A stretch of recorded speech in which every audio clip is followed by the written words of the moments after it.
at least the SDPI has grown much beyond what my expectation was in the post-IDRC period.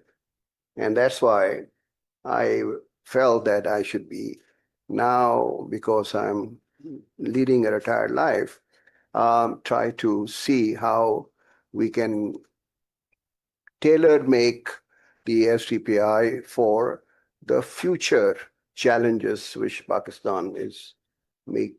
So I will very much like to comment on this brief presentation. I think what I find is that there is a lot of overlap and duplication in the centers. When you have these centers, or you have departments, or you have groups, they become led by their own, preferences and their own styles of work. Today's world, it is the cross-sectoral and multidisciplinary insights which are critical. You need economists, you need anthropologists, sociologists, climate change specialists in order to assess and respond to the challenges which we are facing. So when you have the silos and everybody is competing with each other for resources, that what I call a synergy doesn't exist. So the institute itself is not gaining as much because everybody is doing their own bit and they're doing well. So I think you have to think about your organization structure. And there is a dilemma, which I think we all face, is that we have researchers who are very ambitious that they should be recognized and they should be given some titles.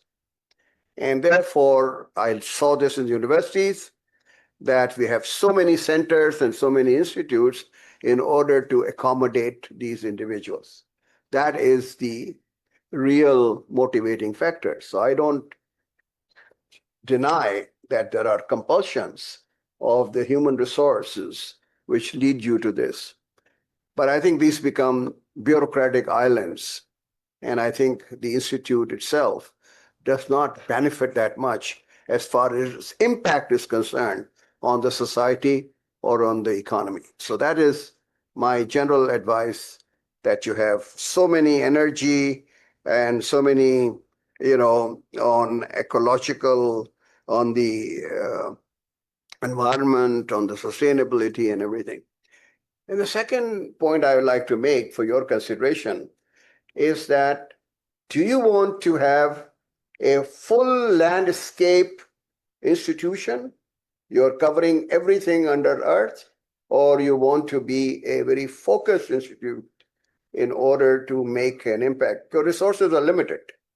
You can spread it out, and from governance all the way to social protection, to energy, to climate, to education, to health, to ecology, sustainability, you cover the whole landscape.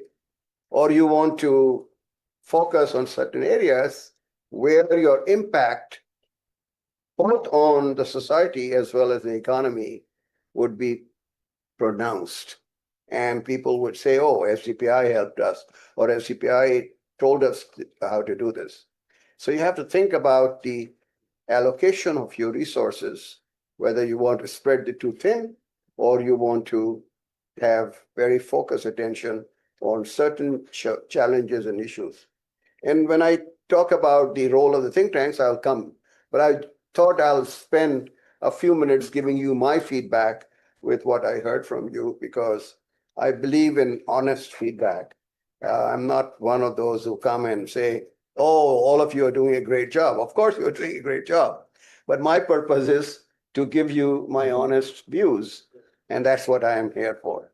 So I hope you don't mind that I'm not undermining any of the work you're doing, but I'm giving you my own experience as to how I associated SDPI, because you have exceeded my expectations when you got the grant from what you are here today.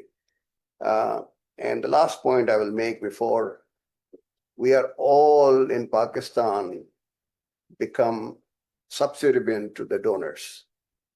All our policies, all our projects, all our research driven by who is going to foot the bill. So you lose your independence in choosing your own priorities. And the priorities are those of the donors. So if the Germans are interested in something, we say, okay,